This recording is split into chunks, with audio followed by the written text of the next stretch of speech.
En compagnie de la belle Audrey Lacroix, encore une fois, on célèbre du côté de Pont-Rouge ton retour ici. Toujours un plaisir pour toi de venir voir tes fans, voir parents et amis.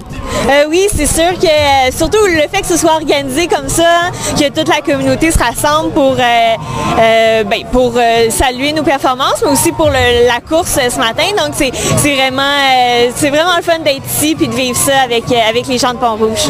Est-ce que tu es surprise à chaque fois de voir comment tu es accueillie comme une reine?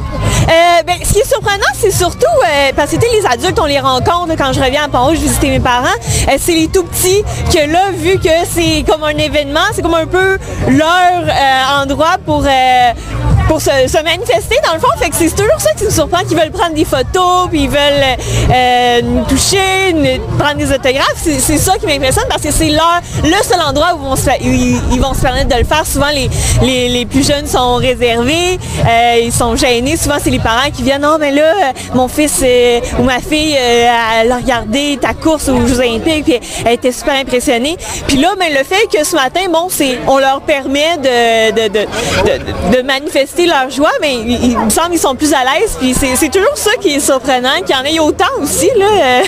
Tous les petits nageurs de Pont-Rouge, c'était vraiment fun. On perd un peu nos barrières aussi, j'imagine, d'athlètes. On devient pratiquement un enfant lorsqu'on côtoie autant de jeunes sportifs quand même d'un bon niveau qui veulent te côtoyer.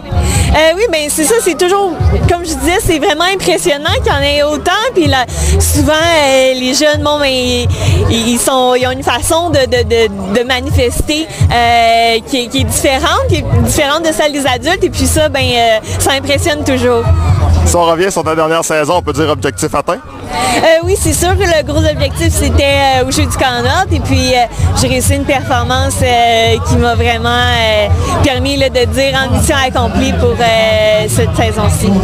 Aujourd'hui, tu es âgé de 30 ans. Est-ce que tu as toujours aussi de passion? Est-ce que tu es capable encore de te redécouvrir en tant qu'athlète, même encore aujourd'hui à 30 ans? Je pense que si j'étais pas capable de le faire, j'aurais décidé d'arrêter de nager. Mais c'est ça, c'est justement parce que j'ai encore beaucoup de plaisir à faire ça que j'ai décidé de continuer. Je pense que si c'était juste quelque chose que j'aime bien puis je le fais juste parce que je performe bien, je pense qu'après 2 Jeux olympiques, j'aurais dit j'ai fait ce que j'avais à faire, mais c'est vraiment parce que j'ai eu beaucoup de plaisir à faire ça encore que j'ai décidé de continuer. Je suis convaincu que tu vas me dire que ta plus grande réalisation cette année, c'est la médaille d'or, mais ça, on enlève les médailles. Ta plus grande réalisation, ça serait quoi? Je pense que j'ai réussi à atteindre à l'entraînement un nouveau niveau, à trouver à améliorer des trucs techniques. Souvent même mes entraîneurs disaient ça c'est juste pas ta force, et puis je leur ai prouvé le contraire en améliorant ces points-là. Puis c'est aussi au-delà de la médaille au Jeux du Canada, c'est la façon dont j'ai mené la course qui me permet d'envisager de gagner peut-être ou de bien performer dans des compétitions de plus grande envergure encore. Là, tu es en pause, tu es en break avec parents, famille, amis. Est-ce que c'est difficile pour une athlète de dire OK, je prends un break, là, c'est assez, là, pour 2-3 semaines, là, je suis en pause? Oui, je pense qu'on est les athlètes de niveau, on est des animaux de routine. Hein? On aime avoir notre petit train de vie. Puis quand on tombe en compétition, on est comme un peu dans notre monde. Il y a juste l'événement, la compétition qui existe. Et puis on laisse un peu de côté notre vie de tous les jours, les amis et tout. Je pense que le fait de me retrouver sans routine vraiment, parce que j'ai pas mon entraînement à faire et tout, je pense que ça demande un ajustement aussi d'être en vacances pour un athlète de haut niveau qui est habitué à penser tout le temps, c'est quoi la prochaine étape ou la prochaine compétition ou le prochain entraînement à faire. Je pense que c'est ça demande un ajustement quand on est habitué d'avoir toujours l'œil sur le prochain objectif. Qu'est-ce qui s'amène pour toi dans les prochaines semaines?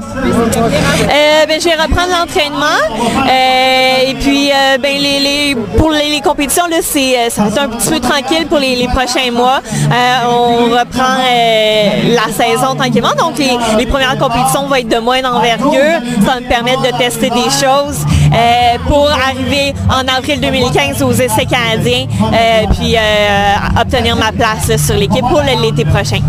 Si tu avais un seul conseil à donner à un jeune, l'événement se prête tellement bien en plus, là, ça serait quoi? Un seul conseil, je pense que c'est de se fixer des objectifs puis de pas se décourager, de pas avoir peur de peut-être revoir les objectifs, les changer, les adapter, parce que c'est comme ça qu'on continue, puis qu'on atteint nos objectifs, qu'on en atteint d'autres aussi. Puis c'est comme ça aussi qu'on performe longtemps comme moi dans un sport et qu'on garde toujours la passion. Bref, c'est d'y aller petite victoire par petite victoire et non y aller tout de suite avec le ciel en commençant. Oui, mais tu peux viser le ciel en commençant, mais c'est juste de donner des objectifs intermédiaires. Puis si jamais il y en a un qui ne fonctionne pas, ben de regarder c'est quoi le prochain truc que tu peux atteindre. Si tu faisais une médaille d'or à une compétition provinciale puis bon, que ça n'a pas fonctionné, bon, mais c'est quoi la prochaine étape, le prochain truc qui peut devenir mon objectif, puis m'aider à atteindre éventuellement mon objectif ultime. Audrey Lacroix, un gros merci. Merci!